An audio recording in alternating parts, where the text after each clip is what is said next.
Olá, gente, tudo bem? Dando continuidade ao nosso assunto de estatística, hoje a gente vai falar de medidas de posição, ok? Só lembrando que a gente vai dividir em 3 aulas, tá bom? Começando com essa aula 1 de hoje, onde a gente vai falar de média aritmética, tá bom? Só antes de falar de média aritmética, a gente vai ver o conceito de medidas de posição, ok? As medidas de posição, como o próprio nome já sugere, indicam o posicionamento dos elementos dentro de um rol numérico. A gente já falou de rol, ok? Veremos a seguir as 3 principais medidas de posição. Só lembrando que nessa aula de hoje a gente vai falar de média aritmética, tá bom? Média aritmética, gente, aqui a gente vai chamar de x barra, tá bom? Então aqui, ó, deixa eu colocar aqui para vocês. A gente vai chamar aqui, ó, de x barra aqui de média aritmética, tá bom? Então vamos lá, o conceito de média aritmética. Sendo um rol, tá? Só lembrando que quando eu falo rol, já está em ordem, tá bom? Crescente ou decrescente, os elementos. Então sendo um rol x1, x2, x3, até um elemento xn, a média aritmética desses n elementos, que indicaremos aqui por x barra, tá bom? É definida como, gente, ó, a média aritmética vai ser a soma de todos esses elementos aqui. Eu vou pegar, somar todos e vou dividir pela quantidade de elementos, tá bom? Então aqui, ó, esse n tem a ver com a quantidade. E em cima é eu somar todos esses elementos.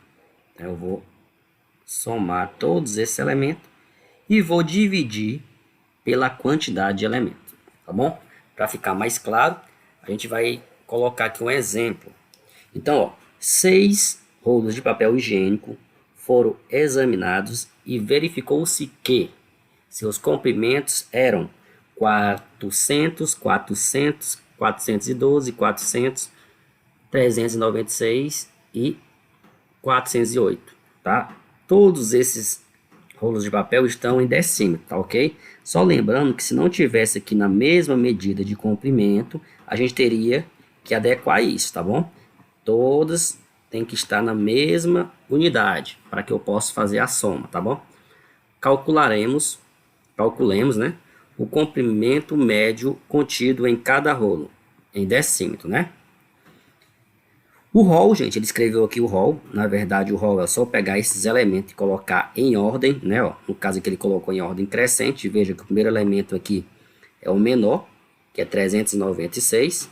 Depois vem o 400, que se repete 3 vezes. Logo após vem o 408 e por último 412, ok? Então a média aritmética disso, gente, ó, é só eu pegar, somar todos os elementos. Então vou pegar todos esses elementos aqui e vou somar e vou dividir pela quantidade de elementos que eu tenho aqui. No caso eu tenho 1, 2, 3, 4, 5, 6, ok? Então quando eu somo 396 mais 400 mais 400 mais 400 mais 408 mais 412, eu vou ter como resultado aqui 2.416, ok? E quando eu divido pela quantidade, que no caso é 6, eu vou achar um valor aproximadamente igual a 402,66, e a unidade que eu tenho, que no caso é o decímetro, ok?